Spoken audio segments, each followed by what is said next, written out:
Hello friends, welcome to our YouTube channel competition math point. दोस्तों, हम लोगों ने RRB group D set practice को स्टार्ट किया था, जिसमें सेट नंबर 15 तक देखा था। आज हम लोग इस वीडियो में सेट नंबर 16 को देखेंगे। स्टार्ट करने से पहले यदि आपने हमारे चैनल को अब तक सब्सक्राइब नहीं किया है तो सब्सक्राइब कर ले, जिससे कि आपको RRB group D set practice का सोल्यूशन मिलता रहेगा। आप हमें ट्विटर, इंस्टाग्राम, फेसबुक तीनों सोशल मीडिया प्लेटफॉर्म पर फॉलो कर सकते हैं। मैंने लिंक दे रखा है जहां से आप मुझे इन सोशल मीडिया प्लेटफॉर्म पे फॉलो कर सकते हैं।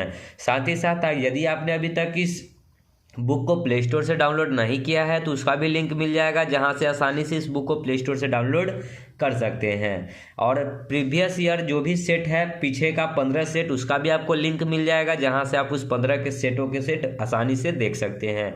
दोस्तों, तबीयत खराब होने के कारण सेट प्रैक्टिस को मैं बोर्ड पे नहीं करा पा रहा हूं। मैं माफ़ी चाहूँगा, लेकिन जैसे ही मेरी तबीयत जो है स्वस्थ होती है, मैं बोर्ड पे फिर से पढ़ाना स्टार्ट कर दूंगा। तो देखिए 10 नंबर प्रश्न क्या कहता है। प्रश्न है कि एक द्विघात समीकरण के दो वर्ग है, x बराबर 4/3 और x बराबर -3/7 के रूप में दिया गया है। समीकरण को किस रूप में लिखा जा सकता है ये बताना है। अगर समीकरण लिखने की बात आएगी तो काफ़ी लंबा जाएगा। मैं दूसरा तरीका क्या बता रहा हूँ कि ऑप्शन पुट करके, ठीक है। तो ए नंबर ऑप्शन जो दे रखा है, ठीक है, 7x - 3 इंटू में 3x + 4 = 0। अगर यहाँ से हम इसको निकालेंगे तो इसको ले जाएंगे बराबर की उस साइड, तो 0 हो जाएगा, यानी कि 7x - 3 = 0। यानी कि 7x बराबर क्या हो जाएगा, 3 उधर जाएगा तो प्लस का 3 होगा, और x निकालेंगे तो 3/7 हो जाएगा। यानी कि x का जो एक वैल्यू निकला, कितना निकला, 3/7। लेकिन यहाँ x का वैल्यू जो दे रखा है -3/7, यानी कि यहाँ माइनस होना चाहिए था, ये माइनस में होना चाहिए था। यानी इसका मतलब क्या है कि ये जो डाटा दे रखा है ये प्लस होना चाहिए था, 7x + 3 होना चाहिए था। और 7x + 3 कहाँ है, तो देखिए ऑप्शन सी में और ऑप्शन डी में 7x + 3, 7x + 3। या तो ये ऑप्शन सही होगा या तो ये ऑप्शन सही होगा, दोनों में से कोई एक ऑप्शन सही होगा। तो एक तो हमारा डाटा निकाल दिया, लेकिन दूसरा में क्या होना चाहिए था कि ये x का वैल्यू जो है 4/3 प्लस में आना चाहिए। तो इसको अगर हम लोग सॉल्व करते हैं तो देखिए 3x बराबर क्या हो जाएगा, ये 4 बराबर किधर आएगा तो माइनस में 4, x का वैल्यू क्या हो जाएगा -4/3। लेकिन जब यहाँ प्लस था तो यहाँ आंसर क्या आया, x का वैल्यू माइनस में, लेकिन यहाँ x का वैल्यू क्या है, प्लस में, यानी कि माइनस वाला होगा ऑप्शन, ठीक है। तो राइट आंसर क्या हो जाएगा, डी नंबर ऑप्शन। ओके, जब डी नंबर को आप चेक कीजिएगा तो देखिए यहाँ पे 7x बराबर हो जाएगा, ये 3 उधर जाएगा तो माइनस का 3, और ये गुना में था, बराबर को उधर जाता तो ये टर्म 0 हो जाता, तो x का वैल्यू हो जाता -3/7। अब -3/7 आपको दे रखा था x, ठीक है। अगर इसको निकालते तो ये बराबर को उधर जाता 0, तो 3x बराबर हो जाता +4, और x बराबर हो जाता 4/3, -3/7 और 4/3। ओके, तो ये क्या हुआ ऑप्शन से, ठीक है। और नहीं तो प्रोसेस करना होता तो अल्फ़ा प्लस बीटा आपको निकालना होता, फिर अल्फ़ा इंटू बीटा निकालना होता, और फिर इक्वेशन क्या बनता है, x² - alpha plus beta into x, और इन प्लस में अल्फ़ा इंटू बीटा = 0। यही इक्वेशन होता, और इस इक्वेशन में आपको अल्फ़ा प्लस बीटा और अल्फ़ा इंटू बीटा का वैल्यू पुट करके और इस 4 ऑप्शन के अकॉर्डिंग सेट करना पड़ता, जो कि काफ़ी लंबा हो जाता। ओके, चलिए आगे बढ़ते हैं। देखिए 11 प्रश्न है, एक थैले में लाल गेंद हरी गेंद का अनुपात 15:26 है। यदि थैले में 12 हरी गेंद और डाल दी जाए तो लाल गेंद तथा हरी गेंद का अनुपात 1:2 हो जाएगा। थैले में कितनी लाल गेंदें हैं ये बताना है। तो देखिए कौन कौन सा गेंद है, तो लाल गेंद है और हरा है, ग्रीन, ठीक है। कहता है किस रेशियो में है, 15:26। ओके, अब आगे क्या कहता है कि थैले में 12 हरी गेंद और डाल दी जाती है तो लाल और हरी गेंद का अनुपात कितना हो जाता है, 1:2। अब डाला क्या जा रहा है, 12 को हरी गेंद, हरा गेंद डाला जा रहा है, तो हरा गेंद में 19-20 होगा। लाल गेंद तो हमारा 15 ऊपर था तो 15 नीचे भी होना चाहिए था। तो लाल गेंद को हम लोग क्या करेंगे, बराबर करेंगे, क्योंकि हरी गेंद डाली जा रही है। तो इधर अगर नीचे वाले में 15 से गुना करेंगे तो 15 एकम ये 15 हो जाएगा, और 15 दूना 30 हो जाएगा, ठीक है। जब इसको हम 15 से गुना किए तो 15 एकम 15, 15 दूना 30। हरी गेंद पहले कितना था, 26, अब हो गया कितना, 30। हरी गेंद पहले था 26, अब हो गया 30, यानी कि कितने की वृद्धि हुई? 4 यूनिट की वृद्धि हुई हरी गेंद में। और बोला जा रहा है कि 12 गेंद डाला गया। 4 तिहाई 12 तो 1 यूनिट का वैल्यू 3 निकाल गया। ठीक है, तो थैले में कितनी लाल गेंद थी? तो थैले में या तो ऊपर देखिए या नीचे देखिए, कितनी लाल गेंद है? 15, और 1 यूनिट का वैल्यू कितना निकला है? 3। तो 15 3 कितना हो जाएगा? 45, यानी कि थैले में लाल गेंदों की संख्या कितनी है? 45, ए नंबर ऑप्शन। ठीक है, चलिए एक और तरीका मैं बता दूं आप लोगों को कि पहले लाल गेंद था 15x और हरी गेंद था 26x। ओके, इसमें क्या हुआ कि इसमें 12 गेंद हरी और डाला गया, तो ऊपर वाला जो है लाल है, नीचे वाला हरी है, तो 12 को गेंद डाला गया, तो बराबर 12 और ऐड कर दिए, तो रेशियो क्या हो जाता है? 1/2। अब इसको आप सॉल्व कर लीजिए और x का वैल्यू निकाल कर और लाल वाले में पुट कर दीजिए। जब इसको सॉल्व कीजिएगा तो 15 दूना 30x बराबर 26x प्लस 12, 26 इधर आएगा तो 30 में से 26 जाएगा तो 4x बराबर 12, यानी कि x का वैल्यू कितना निकल गया? 3।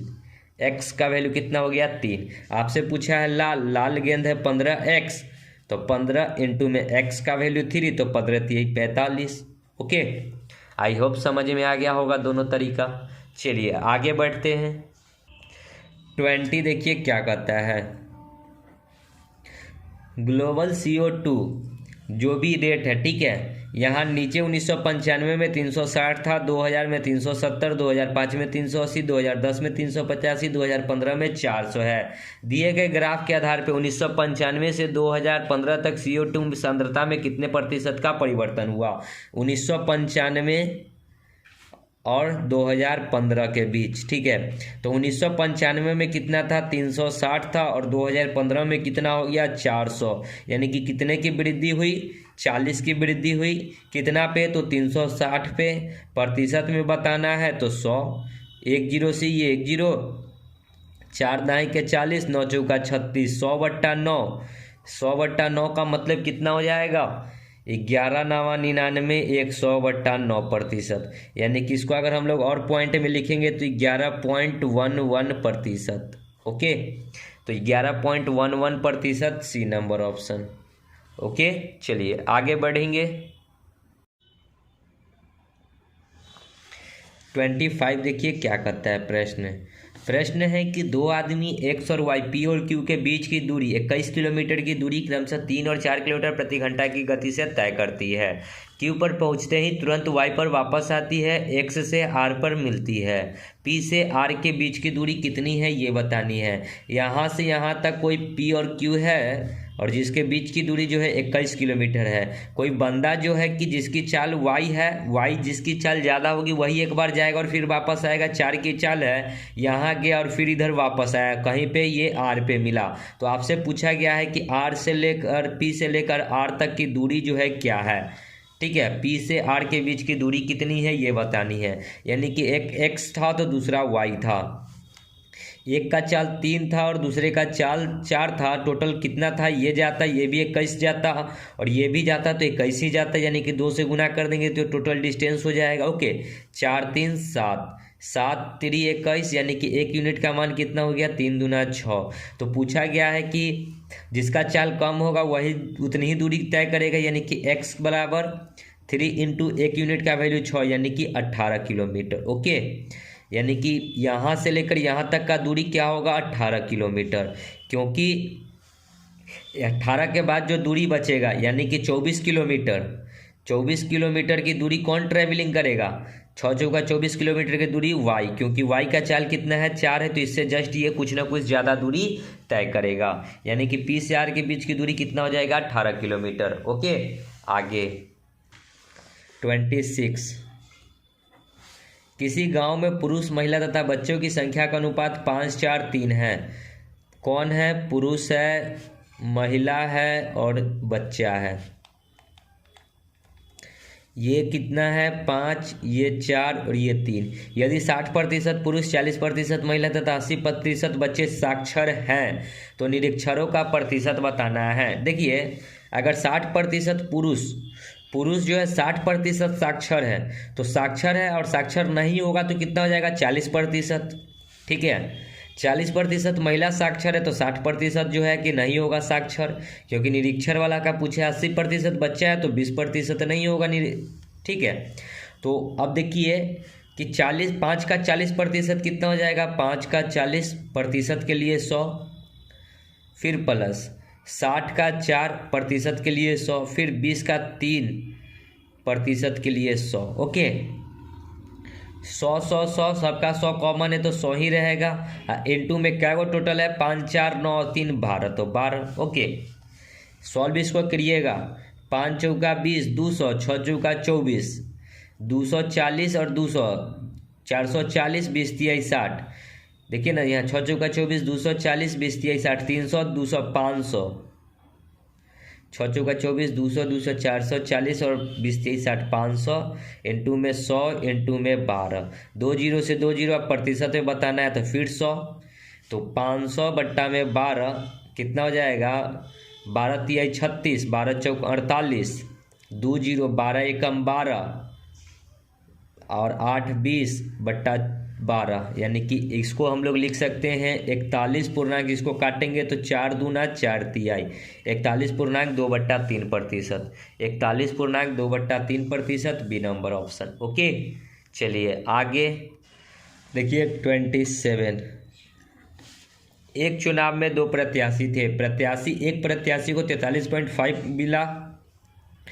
अगर एक प्रत्याशी को 43.5% मिलेगा तो दूसरे को कितना मिलेगा, तो 100 में से घटाइएगा तो ये आ जाएगा 56.5%। ओके, कहता है क्या कि और 3744 वोटों से विजयी हो गया। इस दोनों का अंतर जो दे रखा है 3744 वोट, ठीक है, क्योंकि विजयी हो गया तो इससे कितना वोटों से जीत रहा है प्रतिशत में, तो देखिएगा तो पॉइंट हटाएंगे तो यहाँ पे 43 7 6 7 6 13% वोट से जीत रहा है। और वोटिंग कितना है 3744। पूछा गया विजयी प्रत्याशी ने कितने मत प्राप्त किए, तो विजयी प्रत्याशी कितना है तो 56.5, तो यहाँ से 56.5% निकाल दीजिए बराबर x, तो क्रॉस गुना करके आप x निकालिएगा तो कितना आ जाएगा, इधर निकाल लेते हैं तो 3744 इंटू में 56.5 बट्टा में 13, ये पॉइंट हटाएंगे तो नीचे में 1 0, 5 दूनी 10, 5 से इसको काटेंगे, 5 एकम 5, 5 एकम 5, 1 5 5 तिहाई 15, 2 से फिर इसको काटेंगे तो 2 एकम 2, 1 7 8 दूना 16, फिर 1 7 दूना 8 दूना 16, 1 7 दूना 14, ये 2 दूना 4, ठीक है। 13 से इसको अगर काटते हैं 13 एकम 13, फिर 5 7 13 चौका 52, फिर 52 5 2, फिर 13 चौका 52, तो x का वैल्यू हो गया 144 गुना में 113, 4 तिहाई 12, यानी कि लास्ट डिजिट होना चाहिए था 2, और लास्ट डिजिट 2 आप में 2 ऑप्शन में दिख रहा है यहाँ D और C, तो इसको टोटली को गुना कर लीजिए, ठीक है। 4 तिहाई 12, 4 तिहाई 12 1 13, फिर 3 एकम 3 और 1 4, यहाँ 4 आ जाएगा, यहाँ 4 ये 4 ये 1, अगर यहीं पे करते हैं तो कितना आ जाता है 2 4 3 7, यानी कि लास्ट में 72 होना चाहिए था, 72 डी नंबर ऑप्शन, ठीक है। 16 27 2, 16 27 2, ठीक है, लास्ट में 72 आता है, 72 किस में है तो डी नंबर ऑप्शन में है। ओके, चलिए आगे बढ़ेंगे। देखिए 28, कोई धन राशि 4 वर्षों में 750 रुपया, 7 वर्षों में 900 रुपया हो जाती है, तो ब्याज की दर बतानी है। 4 साल में हो गया 750 रुपया और 7 साल में हो गया 900 रुपया, यानी कि 4 से 7 साल हुआ, यानी कि 3 साल की वृद्धि, तो पैसे में कितने की वृद्धि 250 रुपया, ठीक है। 750 और 50 800, 150 रुपया, माफ़ कीजिएगा। तो 1 साल का ब्याज कितना हो जाएगा, 1 साल का ब्याज 50 रुपया। तो हमसे पूछा है दर प्रतिशत, तो दर प्रतिशत बराबर क्या होता है ब्याज गुना 100, ब्याज कितना है 50 इंटू में 100 और बट्टा में मूलधन, तो मूलधन निकाल लीजिए, ठीक है। यहाँ 750 रुपया है 4 सालों का ब्याज, तो इसमें 4 सालों का ब्याज को घटा दीजिए, 1 साल का ब्याज 50 रुपया, तो 4 साल का ब्याज 50 चौका 200, यानी कि 200 घटाएंगे तो 450 आएगा, ठीक है, सॉरी 550, ठीक है, 550, 10 से ये 11 बार में 100/11 का मतलब 11×9 100/11%। 9.1/11 9.1/11 ए नंबर। ओके, आगे देखिए 29 नंबर प्रश्न क्या कहता है। प्रश्न है कि किसी राशि पर 2 वर्षों का 10% दर से चक्रवृद्धि ब्याज 840 रुपया है, उसी राशि पर उतने ही समय में उसी दर पर साधारण ब्याज क्या होगा। तो देखिए 840 रुपया क्या है, चक्रवृद्धि ब्याज है। हमसे पूछा है साधारण ब्याज। तो देखिए कि चक्रवृद्धि ब्याज क्या होता है, ब्याज के ऊपर ब्याज लगता है 10% है, तो 10% 2 बार लिखेंगे 2 साल के लिए। 10 का 10% 1 हो जाएगा, यानी कि टोटल 21% हो गया ब्याज। और ब्याज है कितना, तो देखिए 840 रुपया, यानी कि 21 यूनिट का मान दे रखा है 840 रुपया। आपसे पूछा है साधारण ब्याज, तो साधारण ब्याज होता है दर गुना समय। दर है 10%, समय है 2 साल, तो 20% हो जाएगा साधारण ब्याज बराबर एक्स। क्रॉस गुना करके एक्स निकालिएगा तो 840 इंटू में 20 और बट्टा में 21। 21 चौके 40, तो एक्स का वैल्यू 40 दूना 4 दूना 8 पर 00, यानी कि 800 रुपया। देख लीजिए ऑप्शन में डी नंबर। ओके, आगे 31 देखिए। 16 आदमी प्रतिदिन 8 घंटे काम करके किसी काम को 18 दिनों में पूरा करता है। 32 बच्चे 6 घंटे काम करके कितने दिनों में करेंगे, जबकि 3 आदमी का काम 4 बच्चों के बराबर है। देखिए 16 को आदमी 8 घंटे प्रतिदिन काम करके किसी काम को 18 घंटों में कर सकता है। कोई काम है, काम मान लेते हैं कि 1 है। फिर कहता है कि 32 को बच्चा यानी कि चाइल्ड 6 घंटे काम करके कितने दिनों में करेंगे, काम करके कितने दिनों में करेंगे, तो x दिनों में करेंगे। काम वही है। कहता है कि 3 गो आदमी यानी कि 3 गो मैन का काम बराबर है 4 गो चाइल्ड के काम का, यानी कि मैन का स्पीड हो जाएगा 4, तो चाइल्ड का स्पीड हो जाएगा 3, यानी कि ये 4 और 3 यहाँ पे पुट कर दीजिए। तो देखिए 16 इंटू में मैन के जगह पे 4 पुट करना है, इंटू में 8 इंटू में 18 डिवाइड बाई 1 बराबर 32 इंटू में चाइल्ड की जगह पे 3 इंटू में 6 इंटू में x बट्टा में 1।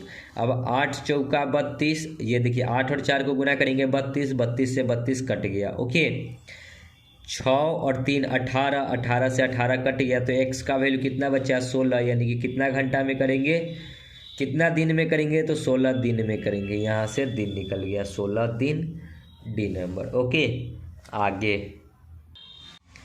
32।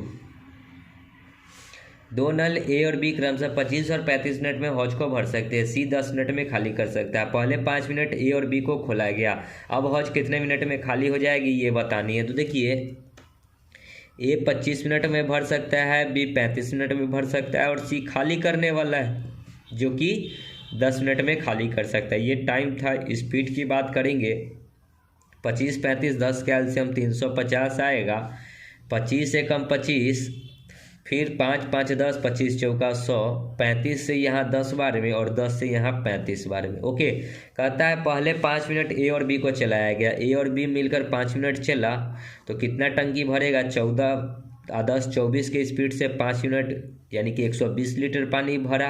अब क्या कहता है कि अब सी को खोल दिया गया और इस दोनों को बंद कर दिया गया, तो सी तो खाली करेगा कितने की स्पीड से, 35 की स्पीड से, तो जो भरा है सो ही खाली करेगा। तो यही जो भरा 120 लीटर यही सी खाली करेगा 35 के स्पीड से, तो कितना देर में खाली करेगा, 7 पचे 35, 24 पचे 120, 24 यानी कि 7 3 21 और 3 24/7 मिनट में खाली करेगा। ए नंबर ऑप्शन। ओके, चलिए आगे बढ़ेंगे। देखिए 33 क्या कहता है। किसी स्टोर में काम करने वाले 5 कर्मचारियों की औसत आयु 36 वर्ष है। एक नई कर्मचारियों की औसत आने से औसत आयु में 1 वर्ष की वृद्धि आ जाती है। तो नए कर्मचारियों की औसत आयु कितनी है ये बतानी है। नए कर्मचारी की औसत कितनी है, तो देखिए 5 कर्मचारी का औसत जो दे रखा था 36। ओके, अब एगो नया आया तो क्या हुआ कि औसत में 1 की वृद्धि हो गई। तो पहले 5 गो था, अब एगो 6 गो आ गया, यानी कि 6 में एक एक की वृद्धि हुई, यानी कि 6 की वृद्धि हो गई। ओके, टोटल कितने की वृद्धि होगी, 6 में 1 की वृद्धि हो गई, तो 6 की वृद्धि होगी। 36 6 कितना हो जाएगा 42, यानी कि छठा जो आया था उसका कितना था, कितने आयु का था, 42 वर्ष का था, जो कि बी नंबर ऑप्शन है। ओके, चलिए आगे देखिए 34, 5 अंकों वाली सबसे छोटी संख्या जो 41 से विभाजित है, तो सबसे छोटी संख्या बताना है 5 अंकों की। ठीक है, तो देखिए 5 अंकों की सबसे छोटी संख्या आपको यहाँ पे ऑप्शन सी दिख रहा है, तो इसको आप लोग भाग लगा कर देख लीजिए। ठीक है, अगर 41 से कट जाएगा तो यही आंसर होगा, नहीं तो आगे हम लोग भाग लगाएंगे, इससे बड़ी संख्या ये होगा और इससे बड़ी संख्या ये। ठीक है, इसी प्रकार चेक कर लेंगे। तो 41 दूना होता है 92, यहाँ से 8 उतरेगा, यहाँ से 0, फिर 41 से 41 से कम 41, सॉरी 41 दूना 92 नहीं होता है, 41 दूना 82 होता है। ठीक है, तो 10 में से 2 जाएगा तो 8, और ये 9 में से 8 जाएगा तो 1, 180। यहाँ पे कितना बार में लगा सकते हैं, 40 चौके 4 बार में 4 और 4 चौका 16, 164। 10 में से 4 जाएगा 6, 8 में से ये हो जाएगा, 7 में से 6 जाएगा 1, ये कट गया, ऊपर से 4 उतरेगा। क्या फिर 4 बार में लगा सकते हैं, 4 एकम 4, 4 चौका 16, ये कट गया, ऑप्शन नंबर सी हो गया। ठीक है, तो इस प्रकार ऑप्शन से हम लोग चेक कर लेंगे, नहीं तो प्रोसेस में जाइएगा तो काफ़ी लेंदी हो जाएगा। आगे देखिए 37 से पहले 36 भी है, तो इसको देख लेते हैं। ठीक है, 2 व्यक्ति एक कार्य को पूरा करने में 9 दिन का समय लेता है, उसमें उससे दुगना कार्य करने को 12 दिन में पूरा करने के लिए कितने व्यक्तियों की आवश्यकता होगी। तो देखिए 2 आदमी 9 दिन में कोई कार्य पूरा कर रहा है। ओके, कहता है कि उससे दुगना कार्य, पहले एक कार्य था अब दुगना कार्य है, 12 दिनों में पूरा करने के लिए कितने और व्यक्ति की, तो पहले 2 आदमी था और इसमें x आदमी की और आवश्यकता होगी, तो 2 + x कर लेते हैं। इसको जब सॉल्व करेंगे तो 2 दूना 4, इंटू में 9 बराबर 12, इंटू में 2 + x, इसको सॉल्व करेंगे तो 4 तिहाई 12, 3 तिहाई 9, तो x का वैल्यू कितना हो जाएगा, 3 में से 2 घटेगा तो ये कितने अतिरिक्त आदमी की आवश्यकता होगी, तो 1 आदमी की आवश्यकता होगी, सी नंबर ऑप्शन। ओके, आगे 37, एक वर्ग के विकर्ण की लंबाई 10 सेंटीमीटर है, उसका क्षेत्रफल क्या होगा। तो वर्ग का विकर्ण दे रखा है और क्षेत्रफल पूछे तो डायरेक्ट जब विकर्ण दिया हो, ठीक है, विकर्ण दिया हो तो क्षेत्रफल का फॉर्मूला क्या होता है, विकर्ण का स्क्वायर डिवाइड बाई 2। तो विकर्ण कितना है 10, 10 का स्क्वायर कीजिएगा तो 100 डिवाइड बाई 2 यानी कि 50, ऑप्शन नंबर सी। ओके, आगे देखिए 38, एक त्रिभुज के तीनों कोनों का संभावित मान क्या होगा। तो देखिए त्रिभुज के तीनों कोनों का मान 180 डिग्री होता है, जो हमको 180 देगा वही हमारा राइट आंसर होगा। तो यहाँ 110, 40, 150, 30, 180 से ये ज़्यादा हो रहा है। 7, 4, 11 और 8 119 होता है, 160 और 30 90 होता है, 7, 6, 13, 5, 18, डी नंबर ऑप्शन हो जाएगा। जब 6, 5, 11, 7, 18 180 डिग्री यही पूरा रहा है, डी नंबर ऑप्शन। ओके, त्रिभुज के तीनों कोनों का योग कितना होता है 180 डिग्री। चलिए नेक्स्ट देखिए 39, एक गाड़ी स्टेशन ए से एक दिशा में रवाना होती है, उसी स्टेशन से उसी दिशा में बी गाड़ी 5 गुनी गति से एक की गाड़ी छोड़ने के 1 घंटे बाद छूटती है। कितने समय बाद बी जो है ए को पकड़ लेगा। यहाँ ए है और यहाँ बी है मान लेते हैं, ठीक है। ये भी इधर की ओर जाएगा, ये भी इधर की ओर ही जाएगा। एगो का जो गति है x है तो दूसरे की गति इससे 5 गुना है यानी कि 5x है। और एक के छोड़ने के बाद यानी कि ये देखिए यहाँ पे b की गति 5 गुनी गति है, ए के छोड़ने की यानी कि ये जो है स्पीड है। टाइम में क्या हो जाएगा जस्ट और रिवर्स, इसकी अब 5x होगा तो ये x हो जाएगा। और कहता है 1 घंटे का अंतर है तो 1 आवर का अंतर है, यहाँ पे अंतर घटाइएगा तो 5 आएगा, तो डिवाइड बाई 5। इसको घंटा में कन्वर्ट करेंगे तो 60, 5 से 12 25 60 यानी कि कितना देर में पकड़ लेगा तो 12 मिनट में पकड़ लेगा। Okay, option number A. चलिए आगे देखिए दोस्तों, आगे बढ़ने से एक छोटा सा मिस्टेक हो गया है कि 5x में से 4x घटाएंगे तो यहाँ 4x आता आएगा, ठीक है, माफ़ करिएगा, ठीक है। यहाँ पे घटाने पे क्या आएगा 4x आएगा, तो यहाँ पे बट्टा में 4 होगा, ठीक है, क्या होगा 4 होगा, यानी कि 4x x का वैल्यू कितना निकल कर आ जाएगा 15 चौका 60 होता है, माफ़ कीजिएगा, ठीक है। यहाँ 15 मिनट आंसर आएगा। 15 मिनट बी नंबर। ठीक है, क्योंकि 5x में से x घटाएंगे तो 4x आएगा और 4x बराबर दे रखा है 60। ठीक है, 1 घंटा को मिनट में बदले तो 60, तो x का वैल्यू आ गया 15 मिनट। ठीक है, चलिए आगे देखिए 40। एक समचतुर्भुज की भुजाओं का योग 100 सेंटीमीटर है। ठीक है, तो भुजाओं का योग यानी कि समचतुर्भुज में क्या होता है, सभी भुजा आपस में बराबर होते हैं। तो 100 है तो 4 गो भुजा होगा, तो 100 बट्टा में 4 कर देंगे, यानी कि एक भुजा का मान 25 सेंटीमीटर। तो ये भी 25, ये भी 25, ऊपर वाला भी 25, ये भी 25। कहता है उसका एक विकर्ण 40 है। मान लेते हैं ये विकर्ण जो है 40 है। ठीक है, तो पूछा है समचतुर्भुज का क्षेत्रफल। तो समचतुर्भुज का क्षेत्रफल क्या होता है, 1/2 इंटू विकर्णों का गुणनफल। 1/2 इंटू विकर्णों का गुणनफल।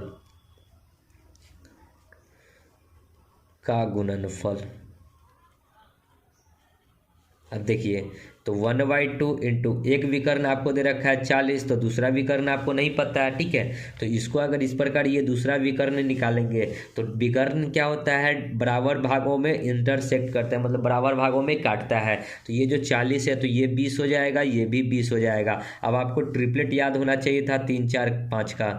3 4 5 का सबसे बड़ी भुजा यहाँ 90 डिग्री बनेगा। 90 डिग्री के सामने वाली भुजा 25 है, यानी कि 5 का 5 गुना 25, 4 का 5 गुना 20, तो 3 का 5 गुना 15, यानी कि ये 25, ये 20, तो ये वाली भुजा कितनी हो जाएगी 15।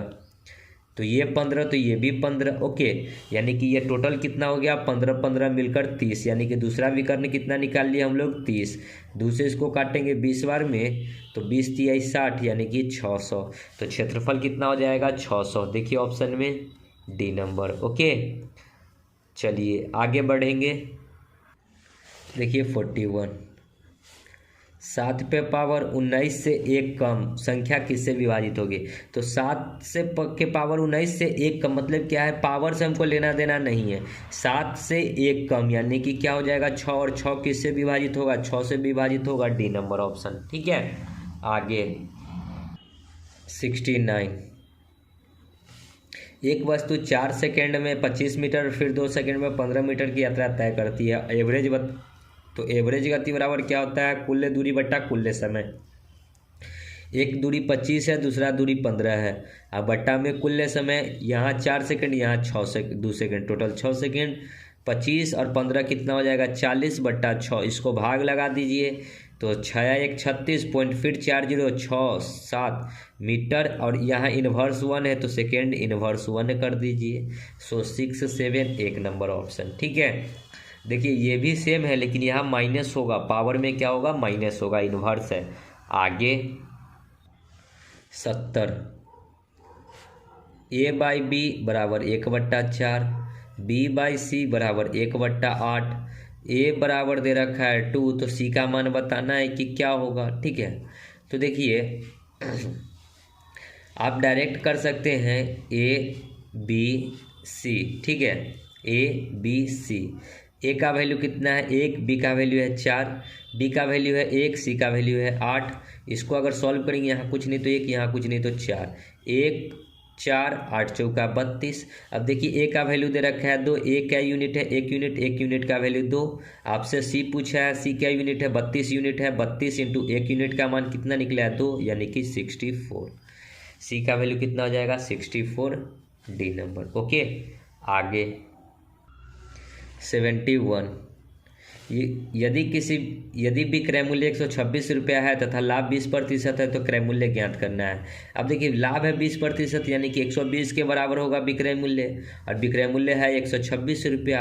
आपसे पूछा गया क्रय मूल्य CP होता है 100%, 100% निकालिएगा तो x निकालिएगा तो 126 गुना में 100 बट्टा में 120, 10 से 10, फिर इसको काटेंगे तो ये कटेगा 6 दूना 12, ये 5 बार में 6 से ये कटेगा 6 एकम 6 दूना 12, 6 एकम 6, 21 बचे 105, यानी कि CP कितना हो जाएगा 105 रुपया। ओके, आगे 72। Sine theta into tan theta minus sec theta बराबर क्या होगा। तो आपको एक ट्रिपलेट याद होना चाहिए 3 4 5। सबसे बड़ी भुजा कर्ण, अब इसको या तो आधार मान लीजिए या तो लंब मान लीजिए, तो इसको लंब मान लीजिए, ठीक है। अगर इसको आधार मानेंगे तो इसको लंब, या इसको आधार मानेंगे तो इसको लंब।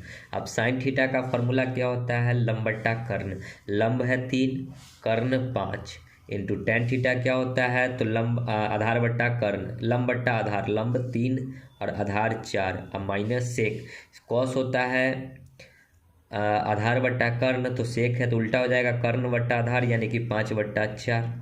इसको सॉल्व कीजिएगा तो 5 चौका 20, 3 तिहाई 9 माइनस 5/4। एलसीएम 20, 50 25, यहाँ 9 रहेगा, यहाँ 5 चौका यानी कि 50 25। 25 में से 9 जाएगा तो 16 माइनस में बट्टा 20, 4 चौका 4 25 यानी कि माइनस में 4/5। अब देखिए कि माइनस में 4 यानी कि ये आधार है, आधार बट्टा कर्ण। आधार बट्टा कर्ण क्या होता है, कॉस थीटा होता है, ठीक है। आधार बट्टा कर्ण कॉस थीटा, माइनस में है तो माइनस लग जाएगा कॉस थीटा, ए नंबर ऑप्शन, ठीक है। तो इस प्रकार आप आसानी से कर सकते हैं यदि अगर फॉर्मूला न याद रहे तो। चलिए आगे 73 देखिए, tan a plus cot a बराबर 2, तो इसी का स्क्वायर पूछा है तो स्क्वायरिंग बोथ साइड कर दीजिए, तो इधर हो जाएगा tan square a plus cot square a plus 2 tan a into cot a बराबर 2 का स्क्वायर 4। आपको इतना का मान बताना है तो ये उधर जाएगा, तो यानी कि 4 minus 2 into tan theta into cot theta होता है 1, तो 4 में से 2 जाएगा तो 2, यानी कि इतना का वैल्यू क्या हो जाएगा 2, बी नंबर। ओके नेक्स्ट 74 देखिए, निम्नलिखित बटन का मध्य क्या होगा। देखिए मध्य बराबर क्या होता है, आंकड़ों का योग्य बट्टा आंकड़ों की संख्या, सबको जोड़िए और जितना है उससे भाग कर दीजिए, तो क्या वो है देख लीजिए 1 2 3 4 5 6 7 8 9 10, तो 10 से भाग करना है और जोड़िएगा तो 4 3 7, 7 6 13, 13 4 17, 17 और 3 20, 6 26, 1 27, 27 और 4 31, 31 और 7 38, 38 और 38, 10 48, 10 58, 58 में 2 घटा दीजिए तो 56, लास्ट में 6, ठीक है। 56 हासिल 5, फिर जोड़िए 5 2 7 6 13 4 17, 17 7 24, 2 26, 26 और 5 31, 31 6 37, 2 39, 5 44, 5 49 के 9 हासिल 4, 1 2 3 4 5 6 7 8 9 10 4 14, यानी कि कितना हो जाएगा, एक अंक के पहले दशमलव तो 149.6, बी नंबर ऑप्शन। ओके चलिए आगे देखिए 75, यदि एक बटन का मानक विचलन 9 है तो विचरण का मान क्या होगा। तो देखिए विचरण क्या होता है, विचरण बराबर होता है, देखिए ऐसे होता है मानक विचलन बराबर, मानक विचलन बराबर होता है रूट अंडर विचरण, ठीक है। रूट अंडर क्या होता है, विचरण। अब आपको दे रखा है क्या, मानक विचलन दे रखा है, मानक विचलन कितना दे रखा है 9, आपसे विचरण पूछा है तो यहाँ से विचरण जब निकालेंगे तो रूट इधर आएगा तो स्क्वायर हो जाएगा, तो इधर विचरण बचेगा, ठीक है। तो विचरण 9 का स्क्वायर कितना होता है 81, यानी कि विचरण कितना हो गया 81, सी नंबर ऑप्शन। दोस्तों मैंने माध्य माध्यिका बहुलक का तीनों बहुत सारे टॉपिक और क्वेश्चन लेकर बनाए हैं माध्य माध्यिका बहुलक पे, ठीक है। यदि आपको नहीं मिलता है वो वीडियो तो आप इस नंबर पे कांटेक्ट कर सकते हैं 7004886535 पे, आपको वीडियो प्रोवाइड करा दिया जाएगा लिंक के माध्यम से। तो दोस्तों यहीं पे आपका जो है प्रश्न समाप्त होता है, इसके बाद आपका कोई भी प्रश्न नहीं है मैथ का। उम्मीद करते हैं कि सभी प्रश्न आपको समझ में आए होंगे। मिलते हैं नेक्स्ट वीडियो में, तब तक के लिए धन्यवाद। जय हिंद, जय भारत, वंदे मातरम।